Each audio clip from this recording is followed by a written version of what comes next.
로마서 6장 15절에서 23절인데요. 먼저 15절 먼저 한 절 읽겠습니다. 그런즉 어찌하리요 우리가 법 아래에 있지 아니하고 은혜 아래에 있으니 죄를 지으리요 그럴 수 없느니라. 아멘. 자, 오늘은 그때는 사망이요 이제는 영생이라는 제목으로 말씀을 나누겠습니다. 12절에서부터 14절까지 간단하게 말씀드리면 이제 그리스도와 연합하여 새 생명을 얻은 성도의 삶이 어떻게 드러나는지에 대해서 이제 살펴보았던 것이고요. 짧지만은 그것을 아주 핵심적으로 나타낸 말씀이 되는 것이고요. 그래서 이제 우리는 이제 아담 안에서의 죄의 통치 아래에 있었지만은 이제는 그리스도 안에서 하나님의 은혜 아래에 있다라고 이제 말하고 있습니다. 그러면서 15절에 그런즉 어찌하리요 우리가 법 아래에 있지 아니하고 은혜 아래에 있으니 죄를 지으리요 그럴 수 없다라고 얘기를 합니다. 자, 우리가 하나님의 은혜 아래에 있으니까 마음대로 죄를 지을 수 있는가라고 했을 때 그럴 수 없다라고 하는 것이죠. 율법 아래에 매여 있던 것에서 해방되어 자유롭게 되었다고 해서 내 마음대로 하라는 것이 아닙니다. 자, 앞에서도 언급했던 것처럼 그것은 방종이 되는 것입니다. 오히려 하나님 앞에 죄를 범하게 되는 것이고 더더욱더 하나님과 멀어지게 된다라고 하는 것이죠. 16절 너희 자신을 종으로 내주어 누구에게 순종하든지 그 순종함을 받는 자의 종이 되는 줄을 너희가 알지 못하느냐. 자, 여기서 보게 되면 우리가 내용상 어려운 게 없습니다. 누구에게 순종하는 자를 사도 바울은 이제 여기서 종이라고 얘기를 해줘요. 근데 누구 아래에 있느냐가 굉장히 중요한 것입니다. 그래서 죄의 종 아래에 있느냐 아니면 하나님의 종으로 있느냐 이것을 얘기해 주는 것입니다. 혹은 죄의 종으로 사망에 이르고 혹은 순종의 종으로 의에 이른다라고 얘기를 했습니다. 그래서 죄의 종은 사망 가운데 있게 되고 순종의 종은 이 순종의 종이라고 하는 것은 하나님의 종을 얘기하는 것이죠. 의 가운데에 이른다고 얘기를 해줍니다. 그래서 여기서 지금 죄의 종이 나오고 순종의 종이 나옵니다. 종은 어떤 의미를 가지고 있습니까? 여기서 원래 뜻대로 하면 노예 또는 주인의 명령을 따르는 자라는 뜻을 가지고 있습니다. 근데 동사로 보게 되면 예속되다, 속박되다, 섬기다라는 의미를 가지고 있는 것이죠. 죄의 종. 죄의 종은 당연히 죄를 따르는 종이고요. 죄에게 속하여 묶인 자를 얘기하는 것입니다. 그러나 예수님께서 오셔서 하신 일이 무엇입니까? 요한복음 8장 31절에 잠깐 보게 되면은 예수께서 자기를 믿은 유대인들에게 이르시되 너희가 내 말에 거하면 참으로 내 제자가 되고 진리를 알지니 진리가 너희를 자유롭게 하리라. 아멘. 예수님께서 우리 가운데 오셔서 하신 일이 무엇이냐면 진리를 선포해 주신 것입니다. 그래서 듣는 자들로 하여금 진리를 알게 해주시는 거예요. 그래서 어떻게 되는 것이죠? 그 진리가 너희를 자유롭게 한다라고 하는 거예요. 이 자유롭게 한다고 하는 것은 묶인 것에서 풀어줌을 의미하는 것입니다. 즉 무엇으로부터 해방되게 하셨냐면 율법 아래에 있는 상태, 죄의 종에서부터 풀어주심을 얘기해 주신 거예요. 그러니까 묶인 것에서 풀어진 것을 자유롭게 되었다라고 하는 것이죠. 네, 34절 보겠습니다. 그런데 이제는 죄의 종이라고 했을 때는 뭐냐면 예수님께서는 이렇게 얘기해 주시는 거예요. 죄를 범하는 자마다 죄의 종이다라고 얘기를 해주는 것입니다. 근데 여기서 보면 너희에게 말을 말씀해 주시는 거죠. 이 너희에게 말씀해 주신 게 바로 31절에 누굽니까? 유대인들이에요. 근데 어떤 유대인들이냐면 예수를 믿은 유대인들이에요. 예수를 믿은 유대인들, 예수님을 따르는 유대인들에게 이 얘기를 해주시는 거예요. 너희가 내 말에 거하면 내 제자가 되고 진리를 알지니 진리가 너희를 자유롭게 한다. 그랬을 때에 그들의 반응이 뭐였냐면은 예수님께서 그 얘기를 해줬을 때 그들의 반응은 우리가 아브라함의 자손이고 누구의 종이 된 적이 없거늘 어찌하여 우리가 자유롭게 되느냐라고 얘기를 해주는 거예요. 이랬을 때에 예수님께서 다시 그들에게 얘기해 주는 거예요. 죄를 범하는 자가 곧 죄의 종이다라고 얘기를 해주는 것입니다. 그러니까 죄 아래에 있는 자들을 얘기하는 거예요. 죄 아래. 여기서 죄라고 하는 것은 우리가 다 잘 아시는 것처럼 하나님의 뜻에서 벗어난 거예요. 그들이 율법이 아닌 다른 법을 가지고 있는 게 아니라 율법을 가지고 있음에도 불구하고 하나님의 뜻대로 행하지 아니하였을 때에 그것을 법에서 벗어난 것이고 그것을 죄라고 얘기를 해주는 거예요. 예수님은 그러한 관점에서 말씀해 주신 것입니다. 그래서 그들은 예수님을 믿은 유대인들이라고 할지라도 그들은 하나님을 섬기는 자들이었음에도 불구하고 그들의 실상은 무엇입니까? 율법 아래에서 우상을 숭배했다라고 하는 겁니다. 그래서 그들은 죄의 종이라고 하는 것이고 그들이 바로 묶여 있는 상태, 율법 아래에 묶여 있음을 예수님께서 말씀해 주시는 거예요. 로마서 6장 16절로 다시 돌아가면 그래서 여기서 죄와 순종은 서로 대비되는 개념으로 지금 나타나고 있는 것이죠. 16절 보게 되면 그래서 여기서 어떤 기준으로 대비가 되는 것이죠? 후반부에 보면은 죄의 종으로 사망에 이르고 혹은 순종의 종이라고 할까 죄와 순종이 나오잖아요. 서로 대비를 이루는데 어떤 기준이에요?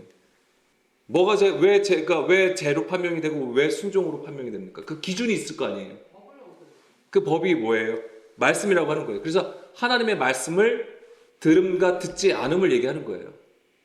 하나님의 말씀을 듣는 것과 듣지 않는 것으로 서로 대비되어 죄와 순종으로 얘기를 하는 것입니다.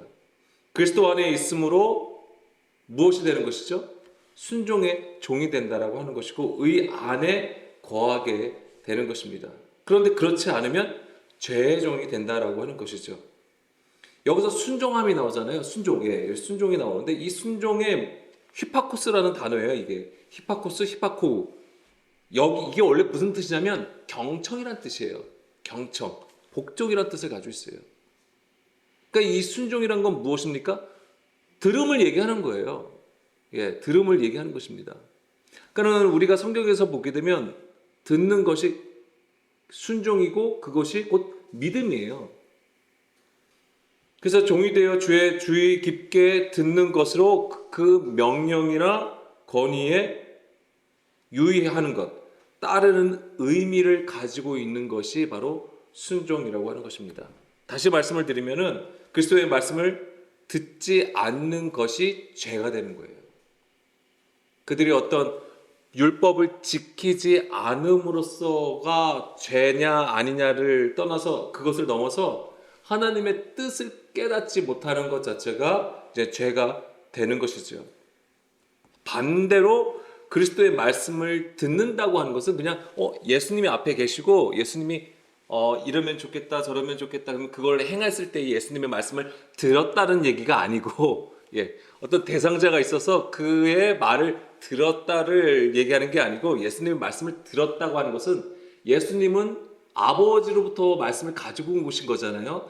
그래서 진리로 알게 되었음을 얘기하는 거예요. 예수님의 말씀을 들었다고 하는 얘기는 진리로 깨달았다고 하는 것이고 그것이 곧 우리를 율법에서 해방시켜 자유롭게 하셨다라고 말씀하시는 거예요.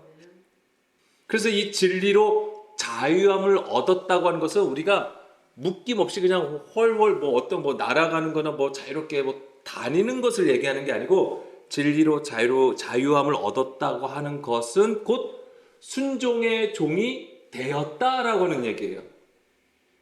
다시 말씀드리면 제자가 되었다. 그러면 그 순종의 종, 제자는 자기 마음대로 할 수 있는 게 아니에요. 누구의 말씀을 들어야 돼요? 예수 그리스도. 그리스도의 안에서 하나님의 명령을 듣는 자예요.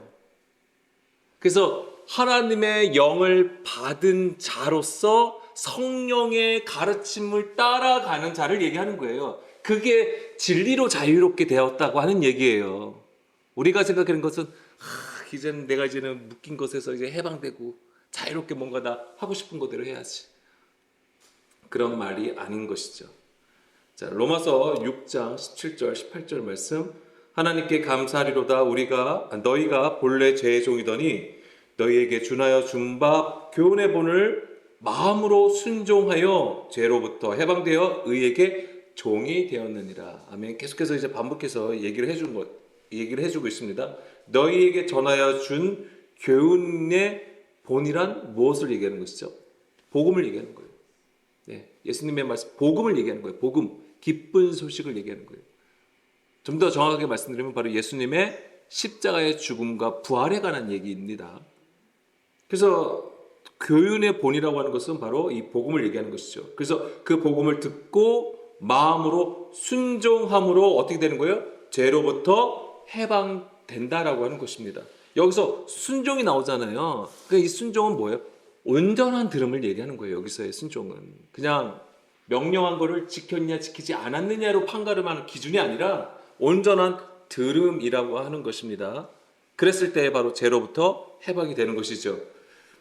죄라고 나와 있잖아요. 여기서 죄. 이 죄는 여기서 사도 바울은 어떻게 표현하고 있냐면 권세로 표현하고 있어요. 권세.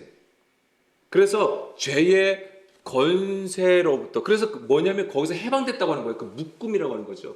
힘의 압력, 강압적으로 매인 것에서부터 해방된 것으로 얘기를 하는 것이고, 죄로부터 해방되어 의에게 종이 되었다고 하는 것은 우리가 죄의 그 권세로부터 풀려난 거잖아요. 그전에는 죄의 권세에 묶여 있을 때는 죄를 어떻게 하는 거예요? 예, 섬기고 있었다고 하는 거예요. 그런데 의에게 종이 되었다고 하는 것은 이제는 그 주인이 어떻게 된 것이죠? 예, 바뀜을 얘기해 주는 거예요. 바뀌었다고 하는 거예요. 이제는 새로운 주인을 따르게 된 것을 말하고 있는 것입니다. 여기서 해방되어라고 했는데 이 해방되어는 엘료데로, 자유롭게 하다라는 뜻을 가지고 있고, 그 다음에 어떤 책무나 의무에서 면제되다라는 뜻을 가지고 있습니다. 그래서 우리가 이 내용을 가장 쉽게 이해할 수 있는 그림이 바로 출애굽 사건이에요. 출애굽 사건. 물론 이스라엘의 역사입니다. 애굽과 광야와 가나안 땅으로 들어가는 이스라엘의 역사인데, 그것을 오늘 우리에게 이야기로 해보자면, 또는 예수님 당시의 이야기로 보게 되면은 애굽 안에서 종로로 타는 것이 무엇이었습니까? 애굽 바로 아래에서 국고성을 쌓았어요.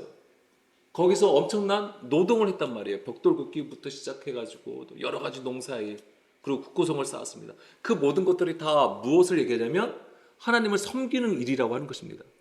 하나님을 섬기는 일. 애굽에서 하나님을 섬겼다는 얘기가 아니라 관통해서 보셔야 되는 거예요. 관통해서 이해를 하셔야 되는 거예요. 그들이 애굽에서 바로라는 왕, 바로 왕이 신이에요. 그러니까 그것을 그 애굽에서의 종노릇은 바로 이 바로 아래, 바로를 섬기는 것인데, 그것이 예수님 당시로 보게 되면 율법 아래에서 하나님을 섬기는 것과 같다라고 하는 것입니다. 거기서 종노릇하는 거예요. 그래서 율법 아래에서 종노릇한다고 하는 얘기는 사람의 계명으로 교훈을 삼아서 사람의 열심으로 하나님을 섬기는 것을 말하는 것입니다. 그런데 그 애굽 안에서 바로 아래에 있다가 어떻게 되는 것입니까? 하나님의 영이 방문하심으로 애굽에서 나오게 되는 거예요. 그게 뭐냐면 해방이라고 하는 거예요. 그게 해방. 그래서 어떤 일에서부터, 어떤 의무와 책무에서 벗어나는 상태를 얘기하는 것입니다. 그것이 해방이에요. 거기서부터 나온 것을 뭐라고 하냐면 자유롭게 됨을 얘기하는 거예요. 근데 그것은 반드시 어린 양의 핏부림이 있었던 것이죠. 그래서 이제는 더 이상 애굽에서 나왔잖아요. 그래서 이제 더 이상 바로를 섬기지 않아도 되는 거예요. 주인이 바뀐 거예요. 이제는 애굽에서 나온 이상 누가 주인인 거예요? 하나님이 그래서 이끌어 가시는 거예요. 그런데 자꾸만 하나님께서 이끌어 가시는데 거기서도 나 애굽으로 돌아갈래 할 때는 뭐예요? 여전히 나는 하나님을 내 주인으로 인정하지 않는 거죠. 여전히 죄의 권세에 묶여 있다라고 하는 거예요. 그래서 18절에 보면 죄로부터 해방되어 의에게 종이 되었다라고 하는 것은 더 이상 죄의 종이 아니라 하나님의 종이 되었다라는 것입니다. 그러니까 주인이 바뀌었음을 얘기하는 거예요. 그래서 교훈의 본을 마음으로 순종함은 진리를 알게 됨을 의미하는 것이고, 진리를 알게 됨으로 자유롭게 되었다라고 하는 것입니다. 자유롭게 되었다고 했을 때도 반드시 하나님을 따라가야 되는 거예요. 그래야지 광야에서 사는 거예요. 그렇지 않으면 광야에서 죽게 되는 것입니다. 그래서 이스라엘의 백성들 1세대가 여호수아하고 갈렙만 빼고 다 죽게 되는 거예요. 율법으로부터 우리가 자유를 얻었다라고 했을 때 우리에게 이제 더 이상 율법이라는 것이 필요가 없다라는 말은 절대 아닙니다. 반드시 율법 안에 있는 율법을 가지고 있어야 되고 그것 안에 있는 영으로 우리가 깨달아야 됨을 얘기하는 것이죠. 그랬을 때에 우리는 더 이상 율법 아래에 속하지 아니하고 하나님께 속한 자가 되는 것입니다. 자, 로마서 6장 19절 계속 보겠습니다. 너희 육신이 연약함으로 내가 사람의 예대로 말하노니 전에 너희가 너희 지체를 부정과 불법에 내주어 불법에 이른 것 같이 이제는 너희 지체를 의에게 종으로 내주어 거룩함에 이루라 라고 했습니다. 혹시 이 19절에서 어려운 내용이 있을까요? 너희 육신이 연약하기 때문에 내가 사람의 방식대로 말한다고 하면서 전에 너희가 너희 지체를 부정과 불법에 내주어 불법에 이른 것 같이 그럴 수밖에 없죠. 율법 아래에 속해 있었잖아요. 죄 가운데 있었잖아요. 그러나 이제는 너희 지체를 의에게 하나님께 종으로 내주어 거룩함에 이르라 라고 했어요. 근데 여기서 사실은 우리가 잘 읽어야 되는데 이거대로 하면요 우리가 다시 옛것으로 돌아가야 될지도 몰라요. 왜 그렇죠? 한번 한번 잘 보세요. 왜 우리가 이게 다시 거룩함에 이르라고 했을 때 이게 왜 다시 옛것으로 돌아가는 것이 되죠? 이 문자대로 하면 우리가 거룩해지려고 뭔가를 해야 되는 거예요. 내가 거룩해지려고 예배를 더 성심성의껏 드려야 되고 예배 있는 날은 빠지지 않아야 되는 것이고 교회나 아니면은 우리가 전도나 구제에 있어서도 빠짐없이 항상 거기에 열심으로 참가해야 되는 것이고 기도도 열심히 해야 되는 것이고요. 지금 사순절 기간이잖아요. 사순절 내내 또 기도도 하시고 하나님의 말씀 묵상하셔야 되고 그래도 부족한 것 같아. 그럼 뭔가 더 열심을 해야 돼요. 그래야지 우리가 거룩해진다라고 생각을 했기 때문에 그것 자체가 뭐예요? 그게 옛사람이에요. 옛것이 애굽 안에 있는 거랑 똑같다라고 하는 거예요. 자유하지 못하는 거예요. 그러니까 여기서 왜 그러냐면 거룩함은 우리의 것이 아니에요. 거룩은 하나님의 속성이라고 하는 것입니다. 하나님께 속한 거예요. 근데 우리가 뭘 해서 거룩해질 수가 없다라고 하는 것이죠. 성경에서 말하는 거룩은 무엇입니까? 우리가 세상으로부터 육신으로부터 죄로부터 어떻게 되는 거예요? 예, 그렇습니다. 분리되어 구별되는 것을 얘기하는 거예요. 우리 스스로가 그렇게 할 수 없는 거예요. 이거는 오직 하나님의 은혜로 되어지는 것입니다. 하나님께서 하실 때에 그 일이 우리 가운데 이루어지기 때문에 그래요. 그래서 여기서 보면은 무엇이 명령이냐면 이 문자로 부르면 내주어 의에게 종으로 내주어 거룩함에 이르라 거룩함에 서라 이게 명령어잖아요. 문자로는 그래요. 근데 원래는 명령어는 뭐냐면 내주어예요. 내주어. 이제는 너희 지체를 의에게 종으로 내줘라 이 얘기예요. 이게 명령이에요. 원문에는 그렇게 되어 있습니다. 근데 이제 우리 한글에서는 이제 이렇게 해석이 된 것이죠. 여기서 내주어가 뭐냐면 파리스템이라는 단어가 쓰였습니다. 원래는 뭐냐면 뭔가 의외적으로 우리를 하나님께 드려라 이렇게 보여지지만 원래 뜻은 뭐냐면 파리스템이 옆에 서 있는 이란 뜻이에요. 바로 가까이에 있다라는 의미예요. 옆에 서 있다. 물론 도움을 주다, 제공하다는 뜻이 있는데 원래는 옆에 서 있다예요. 그러니까 무슨 얘기예요? 이제는 너희 지체를 의 안에서 종으로 옆에 서라예요. 이게 이제 어떤 말씀으로 우리가 같이 이해하면 좋냐면 예수님께서 나와 함께 무엇을 매라고 하세요? 멍에를 매라고 하시죠. 멍에는 나란히 있어야 되는 거예요. 멍에를 매는 상태를 얘기하는 거예요. 그 얘기는 뭐예요? 예수 그리스도와 우리가 나와 함께 멍에를 매라고 하는 얘기는 무슨 얘기예요? 예수님의 가르침, 예수님의 말씀을 어떻게 하라고 하는 거예요? 들으라고 하는 얘기예요. 그래야지 같이 멍에를 메고 기경이 되는 거잖아요. 그러니까 결과적으로 그리스도와 동행함을 얘기하는 거예요. 그렇게 하라는 거예요. 그러니까 우리에게 하나님이 요구하신 건 뭐냐면, 무엇을 명령하시냐면 예수님의 말씀을 듣고 순종하라예요. 들어라고 하는 얘기예요. 구약에서나 예수님이 항상 강조하여 말씀하신 건 뭐예요? 들으라고 하는 거잖아요. 이스라엘아 들으라. 너희들의 진정으로 제자가 되기 위해서는 내가 말한 것을 들어야 된다고 말씀하시잖아요. 너희들이 우리가 할 것은 그거예요. 그러면 그 다음에 하시는 일은 하나님이 하시는 거예요. 그것이 곧 너희를 거룩하게 하신다고 하는 거죠. 의 옆에 서 있으라. 의에게 종으로 내주라는 것은 의 안에 서 있으라고 하는 얘기예요. 그 얘기가 바로 하나님의 모든 명령을 듣고 지키라고 하는 것이죠. 그럼 그것이 거룩함에 이르게 하신다는 거예요. 그것의 목적이 뭐냐면 너의 지체를 의에게 종으로 옆에 서 있으라. 그 목적이 뭐냐면 거룩함에 이르는 것이 목적이에요. 그러니까 우리가 무언가를 뭔가 다른 거, 엄청난 것을 해서가 아니라 우리가 해야 할 일은 하나님의 말씀을 듣고 순종함에 있는 것이고, 그랬을 때에 하나님의 거룩하게 되어진다라고 하는 거예요. 자, 신명기 6장 25절에 보게 되면 우리의 의로움이라는 건 무엇입니까? 우리의 의로움이라고 하는 것은 우리가 그 명령하신 대로 이 모든 명령을 우리 하나님 여호와 앞에서 삼가 지키면 그것이 곧 우리의 의로움이다. 아멘. 듣고 순종하며, 듣고 하나님의 뜻을 깨달아 아는 것, 이것이 바로 의라고 하는 것입니다. 우리가 하나님의 의 가운데 나아가는 것이죠.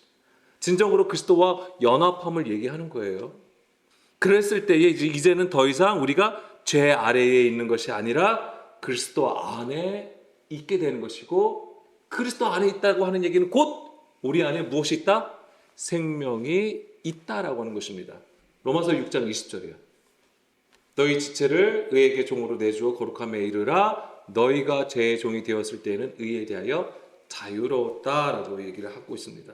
너희가 죄의 종이 되었을 때에는 어떤 의도 없었다고 하는 얘기예요. 잘 들어보세요.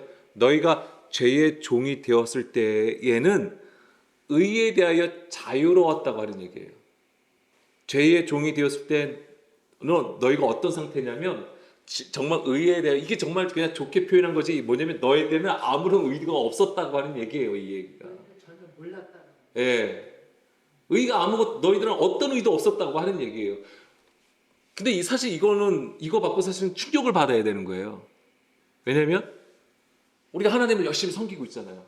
예배 드리고 제사를 드리고 있잖아요. 성전에서도 엄청나게 주여 주여 하면서 하나님을 자꾸 메시아를 구했단 말이에요. 그런데 그것이 뭐였다고 하는 거예요? 어떤 의도 없었다고 하는 거예요. 다 불법이었다고 하는 얘기예요. 아무리 선한 일이고 아무리 착한 일이고 아무리 성전을 위한 일이었다고 할지라도 그것이 하나님 보시기에는 불법이었다고 하는 거예요. 왜요?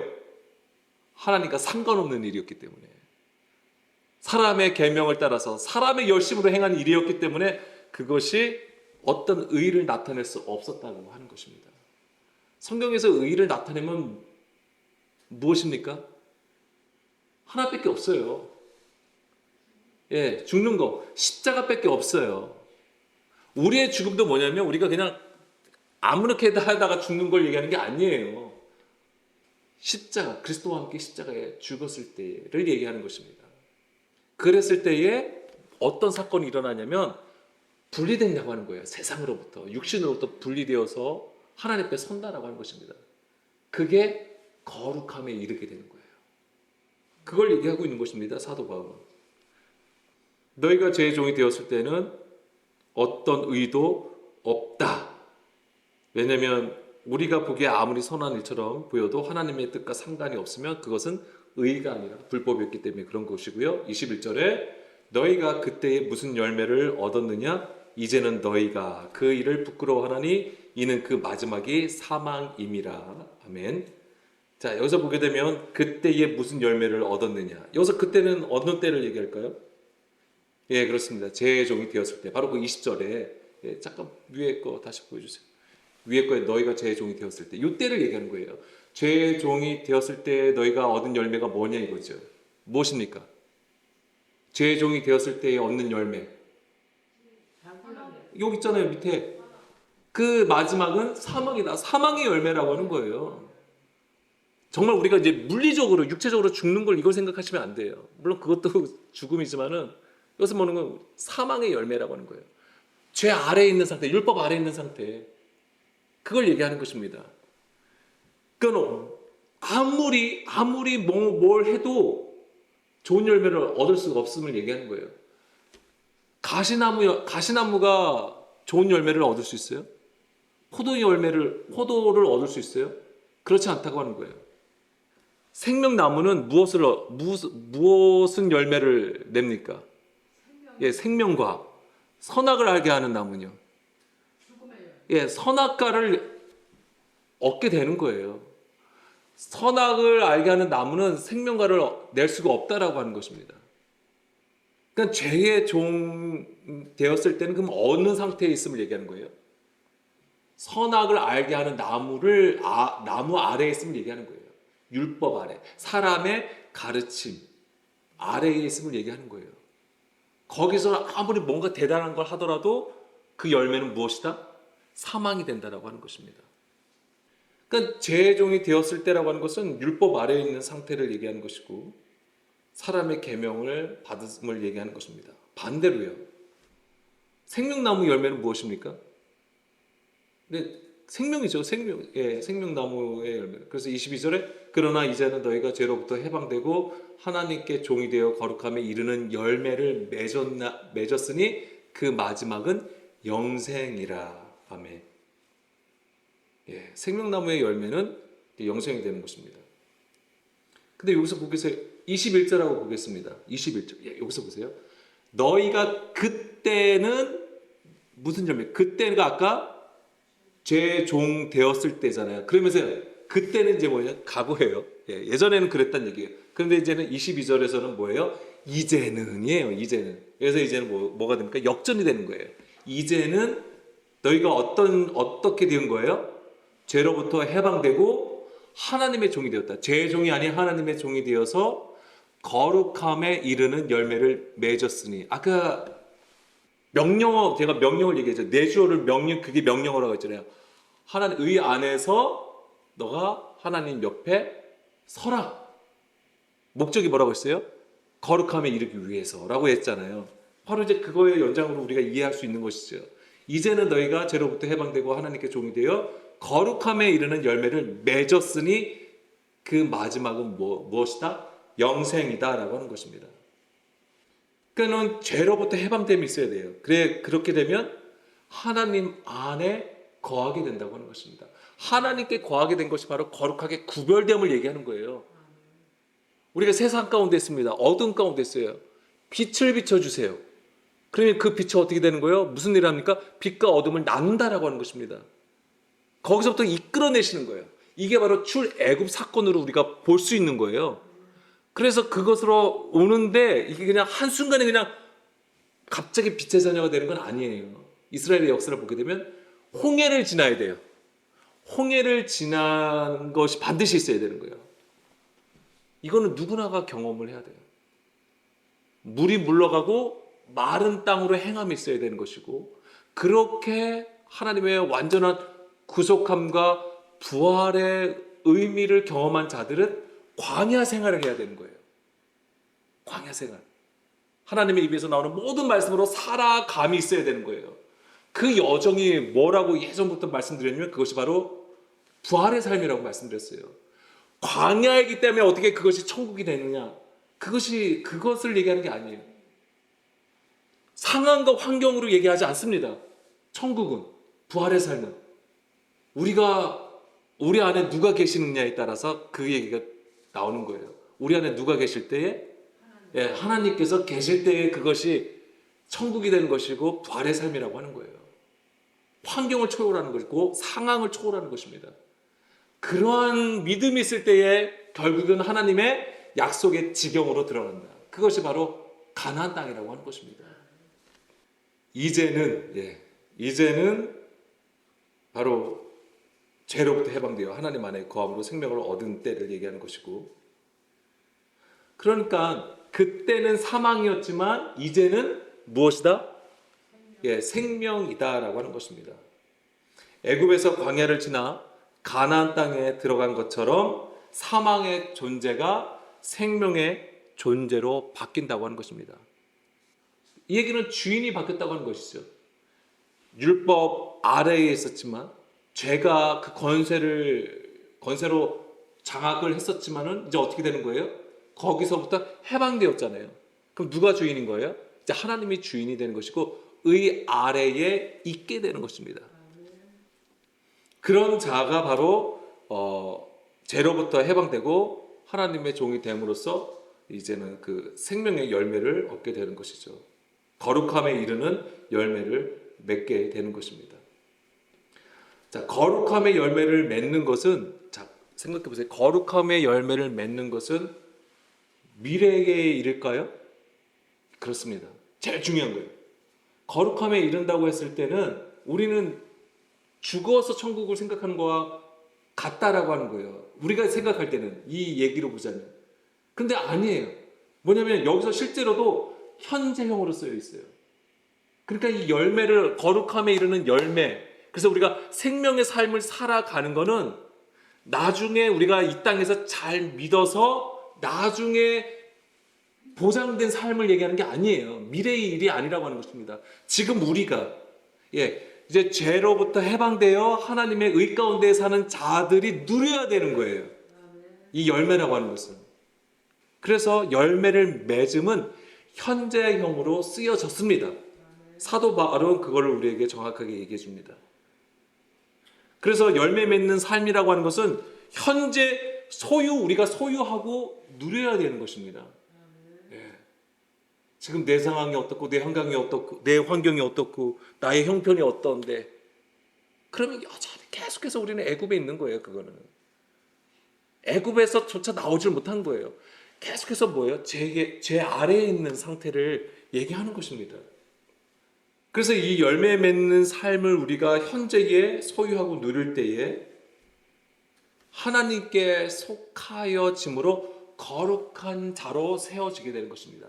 그게 바로 그 시대의 의인이고 남은 자가 되는 거예요. 그런 자가. 하나님의 이 영생이라는, 생명이라는 열매를 가진 자로 그 세대에 세워졌다라고 하는 것입니다. 그들이야말로 진정한 하나님의 백성이요 성도라고 하는 것입니다.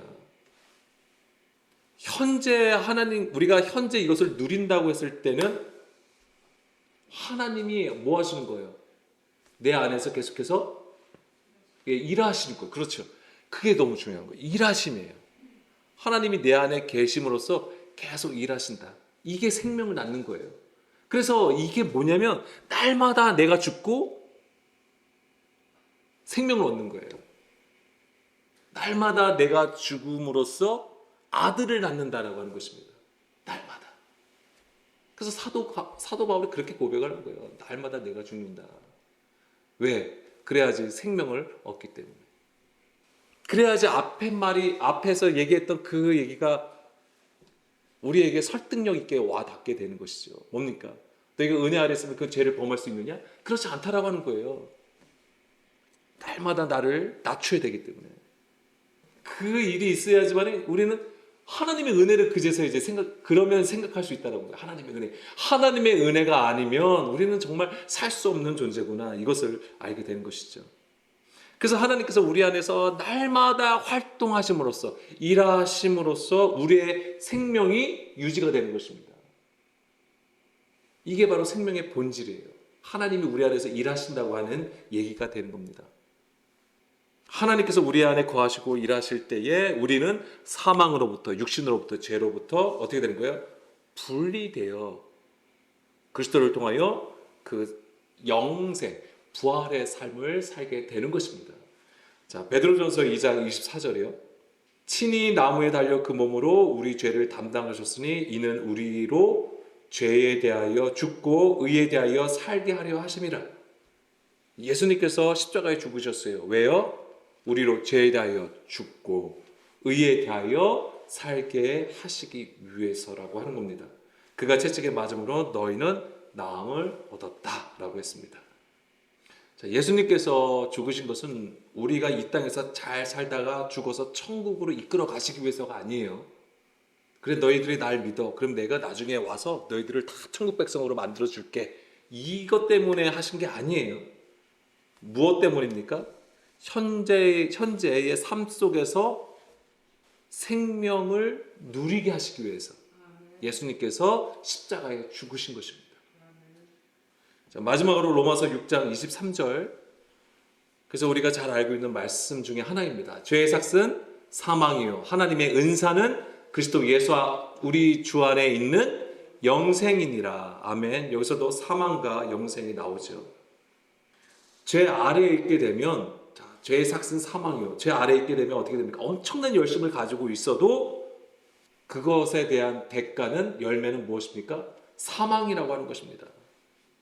엄청난 열심과 섬김으로 보상을 받고 생명을 얻는 것처럼 얘기를 해요. 죄의 권세는. 그게 뱀의 미혹이에요. 우리 안에 있는 육신의 생각이라고 하는 것입니다. 이걸 해야지만이 뭔가 얻을 것 같아. 이걸 해야지만이 하나님이 기뻐하실 것 같아. 우리의 예배를 하나님께서 다 받으셔. 이렇게 생각을 한다니까요. 그렇지만 그 대가는 바로 사망이 되는 것이죠. 거짓이고 속임수라고 하는 것입니다. 그러나 죄로부터 해방되면 이것은 이제 십자가가 있어야, 십자가의 공로가 반드시 우리 가운데에 미쳐야 되는 것입니다. 그 죄로부터 해방이 되면 더 이상 죄의 종이 아니라 하나님의 종이 되는 것이고, 그 하나님의 종의 삭은 무엇입니까? 영생이라고 하는 것입니다. 그리고 이것은 현재, 지금, 오늘 우리가 누려야 되는 것이죠. 그래서 하나님의 은사라고 있으면 여기서 카리스마입니다. 카리스마. 이게 이제 선물, 능력, 은사라는 뜻이 있고, 그 다음에 구속이라는 뜻이 있어. 그러니까 여기에 뭐냐면, 이 하나님의 은혜라고 하는 것은, 하나님이 주신 선물이라고 하는 것은 뭐냐면 우리를 구속하심이에요. 근데 그 구속하심은 누구를 통해서? 그리스도를 통해서. 그리스도를 통하여서 우리에게 생명을 주시는 것입니다. 그래서 하나님께서 주시는 그 생명은 값없이 주시는 거예요. 우리가 생각하는 공짜로 얻었다라는 얘기가 아니에요. 절대. 절대 그렇게 생각하시면 안 됩니다. 자, 오늘 말씀을 정리해 보면, 자, 사도 바울은 율법에서 은혜로의 전환을 얘기해 주고 있습니다. 그렇죠? 우리 죄의 종, 율법 아래, 거기서 이제는 의 가운데 나가는 것, 하나님의 종으로 서는 것을 얘기해 주고 있는 것이죠. 그렇다고 이제 하나님의 우리가 은혜로 구원을 받은 것이지만은 방종이 아님을 강조하고 있어요. 사도 바울은 계속해서. 그렇다고 하나님의 은혜로 우리가 구원을 받았다고 하니까 착하게 살라고 하는 것도 아니에요. 절대. 너희들이 이제 구원 받았어. 그러니까 봐, 이제 너희들이 하나님의 백성이잖아. 그러니까 너희 이제 착하게 살아야 돼. 교회도 잘 섬겨야 되고 이웃도 잘 섬겨야 되고 그런 걸 요구하는 게 아니에요. 그러면 그거는 도덕적이 돼버립니다. 그걸 얘기하는 게 아니에요. 여기서 핵심은 무엇이냐면 우리가 죄의 종이었다가 어떻게 되는 거예요? 하나님의 종으로 바뀌었다고 하는 거예요. 그 얘기예요. 죄의 종에서 하나님의 종으로. 우리의 신분이 어떻게 되는 겁니까? 예, 바뀌는 거예요. 땅의 존재에서 하늘의 존재로 바뀌는 거예요. 죄인에서 의인으로 바뀐 것을 얘기해 주는 거예요. 그렇기 때문에 그렇게 신분이 변화가 됐잖아요. 그러니까 이제 더 이상 율법 아래서 죄의 종로로 타는 것이 아니라 무엇입니까? 그리스도 안에서 생명을 얻은 자로 하나님의 의를 나타낼 수 있다라고 하는 거예요. 그 하나님의 의도 나타냄도 결국은 뭐예요? 하나님이 우리 안에 거하심으로써 일하심을 통해서 나타내시는 것입니다. 그랬을 때에 우리는 그 사망, 죽음의 영역에서 떠나 생명의 영역에 있게 되는 것입니다. 아멘. 이것이 너무나도 하나님의 크신 사랑이고 은혜인 것이죠. 이제 우리는 신분이 바뀜으로, 자, 신분이 바뀌었다고 하는 얘기는 하나님의 구속하심을 입었다고 하는 얘기예요. 그렇게 신분이 바뀜으로 우리의 삶도 하나님의 뜻을 따라 부활의 삶을 살아가는 존재라고 하는 것입니다. 이 시간 오늘 나누신 말씀들 우리 함께 이제 기도하기를 원합니다.